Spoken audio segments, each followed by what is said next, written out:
Assalamu alaikum туғандар. Қазір мен таксаманға жолығайын деп бардым. Таксаманнан кішкене бір интервью алып қояйын деп. Адырастайын улантабыз. Бұл сыртты келді, тарта бересің бе? Тарта бересіз. Жуып келеді ғанда? Бұл таксаманның машинасы Kia Rio дейді. Арендавы же өзүнүкү. Азыр кирип кыскача эме кылалы, сурайлы.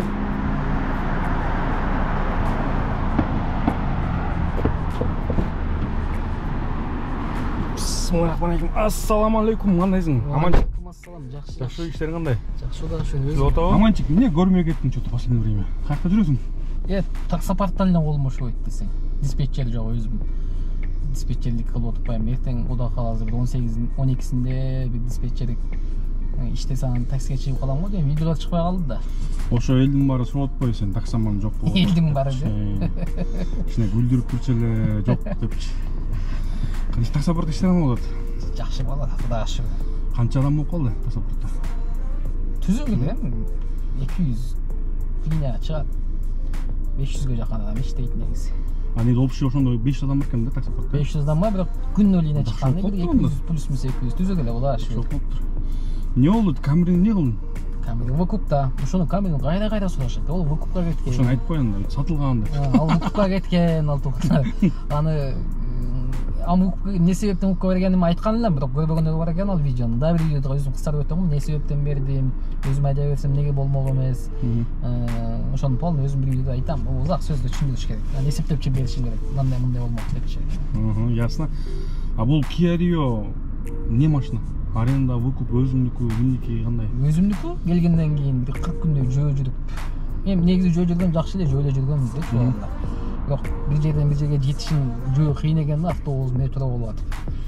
Анан точка Б'дан точка Адан точка Б'га жеткенге алып, пока таксиге чыгам бул менен да, просто лицензиясы жок. Лицензия жокмун да? Эми. Кайсы жылкы машина? Жылы 16. 316 пробег экен. 2016. 2026 деп койбойм. Ошондо сен ушу менен иштейсиң мына кийин? Ушу менен иштейм, же болбосо экономдобу? Экономдо деле иштейбиз. Эмне экономдон эле көтөрүлгөнбүз, эконом менен иштеп баштаганбыз. Комфорт плюстан экономго кайра кандай бизнес класс чыкпайсыңбы? Бизнес класска чыгайын деп атам, бирок экзамен тапшырыш керек. Өтө аламбы? Алда өтө турган вопростор бар да, эми өтө аламбы? Өтсөм чыгыш үчүн эле бир 20-30 миңдей кылыш керек экен дагы. Кайсы шум алыш керек турабы мисалы? Эме эмне айтып өттүм эле? Таксопарктан мен эң жакшы көргөн суроом ушул да меникиче. Таксопарктан негизи канча доход түшүп атат? Таксопарк эми мындай да 1,5% кылганбыз. 1,5% кылганда негизи Кыргызстан арасында 1,5% жогору кийин бизден пайда болду да, мен анализимдечи, көргөн, байкап жүргөн эмне. 1,5%тен калса 0,75 эле калат, бу жерден чампка оплата кыласың, дагы эмне? Налог, анан за программное обеспечение деп да Яндекс ала берет, Яндекс пайда. Эми бизге 0,75 калса эмне түшөт? Кудайга шүгүр эле, бир өзүбүз жалгыз эмеспин, 3 адамбыз. 50-60 миңден түшүп калат, Кудайга шүгүр. Бирок ошондо кечке иштеш керек. Бизде неме да? Бизде количество көп да. Ошон үчүн 500 адамды бир 50 адамына бир күн кечке жооп беришиң керек мисалы. Чалып, кээ бирлери акча чечкенде мен настройка кыла албайт, чалып видео записьтен настройка кылып бересиң. Көп тем айта берсең көп, эми алар арманын айтканда эмне? Иши көп, бул оңой нерсе эмес бул дагычы. Ачып коюп эле болуп кеттиң деген ол болбогон сөз негизи. Ата элдер айтат го таксопарктан аябай көп акча тапса болот. Жок. Onun үчүн көрүнбөй кетсең элдер айтып атса керек, бул таксопарк ачып алып жогоп кетти. Onun үчүн баягы гер патра ошо 5 же 6% кылсаң, анан ошондо болуп кетиши мүмкүн. Анан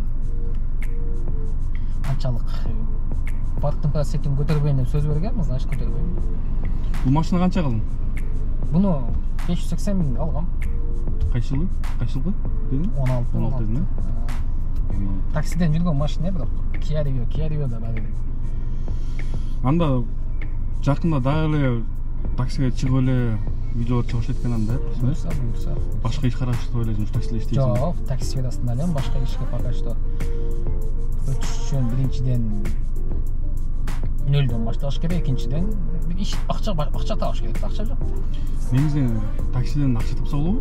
Конечно болот. Таксиден дайым айтам мен. Кээбилер менин планым 10 000 деп 10 000 иштеп жүрөт да бир күнү ишке чыксаң, канча аракет кылсаң да иш болбойт. Бир күнү заказдын артынан сон заказга попал боло берет да, тез эле 10 000 толтуруп коесуң да. Мисалы. Бирок менин көп нерсе айтам, суммага эмес, убакытка планга болот. Как положено кадимки иштегидей неме кылгыла депчи. Мисалы 12 саатта канча иштейсиң, может 7 000 иштеп калат, может 6 000, может 10 000, может 15 000 иштеп коюшун. Убакытка өтүп эле үйдү тебиш керек.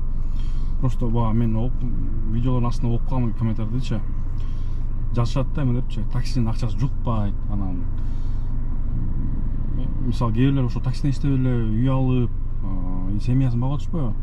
Ошолор точный план менен иштегендер. Жанагы чай ичели десе, Москванын бир четине бара койгондор, отуруп алып чай ичип отура бергендер, күн ысып кетти, коэффициент жок, үйгө кирип алгандар, же уктап калган ошолор го, ошондой сүйлөшүп. Чайханага калып 3 саат отуруп атпайбы? Ошолор да, мисалы. Каждый день иштей албайсың, действительно, каждый день иштеш кыйын. Бир күн выходной бол, ошол күнү жолук, ошол күнү чай ич. YouTube каналында канча подписчик калсаң азыр? 16600. Анан дагы бир суроо да, ошол YouTube каналдан сен рекламага өтпөйсүңбү? Автосервис, машина жөнүндө же таксопарк жөнүндө ошол негизи ставкалар канча болот? Мисалы, таксопаркке реклама алып бер десе канча кыласың? Мисалы, өзүм таксопарк иштеп аткан ошол адреске келсе, негизи көбүнө бекер эле. Анча мынчасы жана лизинг компания чыгаргандарды кылбайм десең деле кылып берип коет, аны дейт да, акча деп коет. 2 000, 3 000 алышы мүмкүн. Анда дагы 1 же 2 машина менен келет да, мисалы. Анан көпчүлүгү жөн эле чыгарам, акча деле бер дебейм. Эми ал сата албайт. Сен эмне акча бер дегенде сен ага чейин ошончолук эмгек кетиргенсиң да? Баарын эле долборуп болсоң ошентип коебу. Салам алейкум дегенмен деле акча ала бербейм да, ол туура эмес да. Вот мен чакырышса автосервисине кел тартып кет деп. Мисалы, кафелерге бара албайм, кафелердин ичине кирип алып тартыштан ачыгын айтып коюм, уялам. Не какой-то дискомфорт.